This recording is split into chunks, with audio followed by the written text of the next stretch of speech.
7 months ago, I arrived in New Zealand, and I told you in that video that I put out on the channel that I was going to work with non-profits and charities and volunteer. And that's what I did. I worked with a non-profit and I did some fundraising work. I'm going to tell you about the non-profit first, because this is just like an update video, but I'm doing another video that will give you a run through of everything that I did over the last 7 months. But the non-profit that I worked for, I actually came across it on the internet, and I reached out and arranged to meet them. And it was a homeless charity called No Fixed Abode, and it was ran by a man named Julian. And the good thing was that I only donated 1 hour of my time each week. And I was there for maybe 5 weeks or something like that in Auckland before I went and did farm work for the next 6 months or something. And we 1 hour per week, we brainstormed ideas for a video for this charity, this homeless charity, that would share the story and encourage people to give funds so that this charity could grow from a startup position into a bigger organization that was able to tackle the challenges of transitory homelessness, which is something where if you're in a job and you're at risk of losing your job, you're also at risk of becoming homeless. So Julian wanted to be the middleman and help prevent the people from becoming homeless. A lot of people can become homeless from losing their jobs because maybe they've come across a mental health issue or some issue within their personal life or whatever it is that causes them to be at risk of losing their job.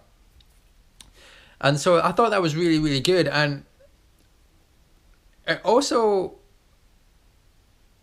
I only had to do it for an hour a week. And I just think, as a traveler, I think it's important that I don't take the places that I visit for granted. I don't just go and see everything, take everything and leave.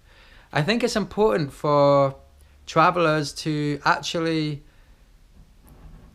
in some way, in some shape, in some form or another, give back to that community that they're visiting, whether it's something as small as giving someone some food, or whether it's something as small as giving someone some clothes that you no longer use. But I think it's an opportunity to do something more than that.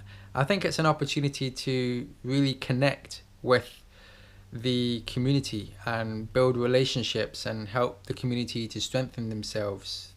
And I think that is a good thing to do as a traveler and as a backpacker. I mean, we're so caught up in wanting to become digital nomads that we forget that there's other things that are bigger than us and our digital nomad lifestyle. We can actually use our dreams of traveling and becoming a digital nomad to affect real positive change and solutions in the communities that we visit all across the world. And I think that's a powerful thing, because digital nomad term is so new to humanity. It's not been around for very long, and we're just at the first stages of trying to figure out what the future of digital nomads look like. For me, I see the term digital nomad as stage one. We're just learning about what it takes to work remotely and to set up business. But I think it's so important that we go in the direction that we take digital nomad as an opportunity to connect with local communities all over the world and help them to become more sustainable, help them to affect change and help them to discover solutions, not telling communities what they need to do from what we've been taught in Western society. We need to attend to their dreams, their hopes, and help them to make it a reality. And if we want to do something as extreme as, or as ambitious as, ending poverty, then we have to get serious about it. We have to work towards something greater than ourselves. And that's the thing that I've learned while I've been traveling. I may not be a digital nomad yet, but I'm working towards something greater than myself. I'm working towards something that is going to allow me to make a change in the world, that's going to allow me to do something positive, to spread love, and to just connect and be a human being. I'm not perfect. I still have a long way in learning what it takes to be a human being, like a real, honest, authentic human being. I have a long way to go, but I think it's the best path that I can be on.